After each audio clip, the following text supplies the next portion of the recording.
প্রিয় শিক্ষার্থী, এখন আমরা করব নবম দশম শ্রেণীর গণিতে সেট ও ফাংশন। এই যে এখানে এখানে 2.1-এর প্রশ্ন নাম্বার 7-এর ক নাম্বারটা। এখন আমার এখানে যে প্রশ্নটা দেওয়া আছে, এখন এখানে একটা জিনিস লক্ষ্য করো যে এখানে একটা বন্ধনীর ভিতর হচ্ছে দুইটা করে রাশি আছে, যে একই বন্ধনীর ভিতর হচ্ছে দুইটা করে রাশি। তাহলে এখানে একই বন্ধনীর ভিতর যদি দুইটা করে রাশি থাকে, তখন এই অঙ্কগুলোকে আমরা আমরা করবো হচ্ছে ক্রমজোড় নিয়ম। তাহলে আগে এখানে প্রশ্নে কি দেওয়া আছে এই জিনিসটা এখন আমরা লিখে ফেলবো।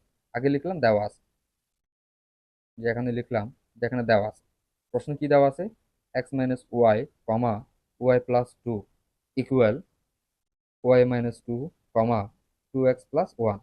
এখন একই বন্ধনীর ভিতর যেহেতু এই যে এখানে আমার এখানে হচ্ছে দুটা করে রাশি আছে, তখন এগুলা আমরা করবো ক্রমজোড় নিয়ম। তাহলে কি লিখতে পারি, ক্রমজোড়ে শর্তানুসারে, ক্রমজোড়ে শর্তানুসারে পাই, ক্রমজোড়ে শর্তানুসারে পাই। এখন আমার এখানে ক্রমজোড়ের অঙ্কটা করতে গেলে ক্রমজোড়ের নিয়মটা কিরকম, এখানকার প্রথম রাশি সমান এই যে এখানকার প্রথম রাশি, তাহলে কত আছে, x minus y equal y minus two. এরপরে এখন এখান থেকে একটা মান বা একটা সমীকরণ আসবে। এরপরে যখন করতে যাব এখানকার দ্বিতীয় সমীকরণ, এখানকার দ্বিতীয় রাশি সমান এই যে এখানকার আমরা দ্বিতীয় রাশিটা করব। আগে আমরা প্রথমে এখান থেকে একটা সমীকরণ বের করে ফেলি, বা যে এক্স এই যে এখানে প্লাস ওয়াই আছে, পক্ষান্তর করলাম মাইনাস ওয়াই, আর এখানে মাইনাস টু, যে প্লাস ওয়ানটা এদিকে পক্ষান্তর করে নিলাম। তাহলে এখানে আমরা পাশে লিখতে পারি পক্ষান্তর করে, পক্ষান্তর করে। এখন বা এক্স মাইনাস ওয়াই ইকুয়াল, এখন মাইনাস টু থেকে প্লাস ওয়ান চলে গেলে আর থাকে মাইনাস ওয়ান, এটাকে আমরা দিলাম 1 নং সমীকরণ।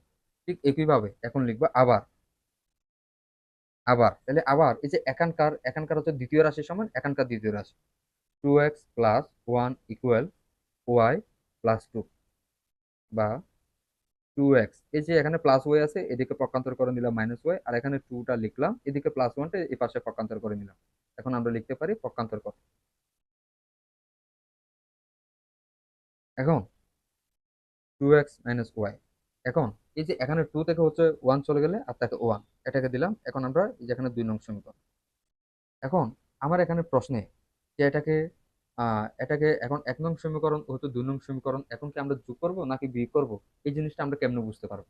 এখন তো অনেক শিক্ষার্থী আছো তোমরা, এই যে এখানে 1 নং সমীকরণ ও 2 নং সমীকরণ আমরা কখন যোগ করবো আর কখন বিয়োগ করবো এটা কিভাবে বুঝবা, এটা বোঝার একটা সহজ উপায় আমি বলে দিচ্ছি। সহজ উপায়টা হচ্ছে, এখানেও মাইনাস আছে এখানেও মাইনাস আছে, মানে আমার এই চিহ্ন দুটা যদি মিলে যায় তখন করব বিয়োগ করে। আর যদি এই চিহ্ন দুটা ভিন্ন হয়, ধরো এখানে প্লাস আছে বা এখানে মাইনাস আছে, অথবা যে এখানে 2 নং সমীকরণে প্লাস আছে 1 নং মাইনাস আছে, এখানে এই চিহ্ন দুটা যদি ভিন্ন হলে তখন আমরা করব যোগ করে। এখন আমরা করলাম, এই যে এখানে কত হবে, যে 1 নং সমীকরণ কত হতে 2 নং সমীকরণ আমরা বিয়োগ করব, অথবা এই যে 2 নং সমীকরণ হতে আমরা এই যে 1 নং সমীকরণকে বিয়োগ করতে পারি। তো লিখলাম 1 নং সমীকরণ হতে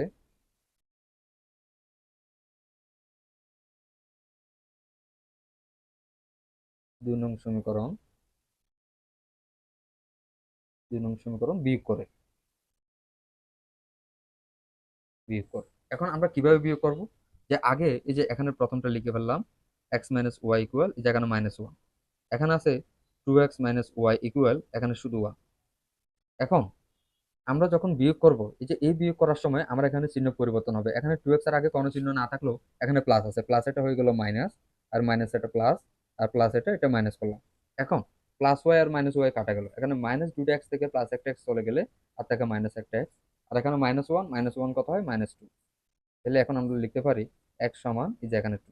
এখন এক্স এর মানটা হয় 1 নং সমীকরণে বসাবো আর নাহলে 2 নং সমীকরণে বসাবো।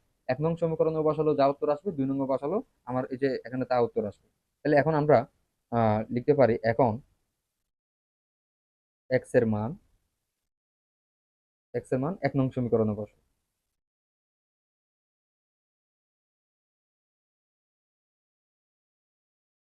এক্স এর মান 1 নং সমীকরণে বসে। তাহলে 1 নং সমীকরণ কত আছে, x minus y minus one, বা তাহলে এক্স এর মান, তাহলে এক্স এর জায়গায় এক্স এর মানটা কত পেলাম, টু মাইনাস ওয়াই ইকুয়াল এখানে মাইনাস ওয়ান, বা মাইনাস ওয়াই।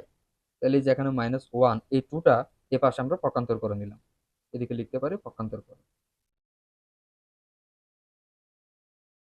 বা মাইনাস ওয়াই ইকুয়াল এখানে মাইনাস লেটার এটা চলে গেল।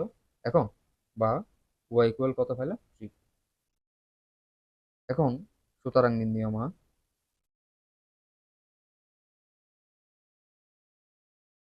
এক্স ওয়াই ইকুয়াল, তাহলে এক্স এর মান পাইলাম টু, ওয়াই এর মান পেলাম 3, এগুলোই আমার আনসার।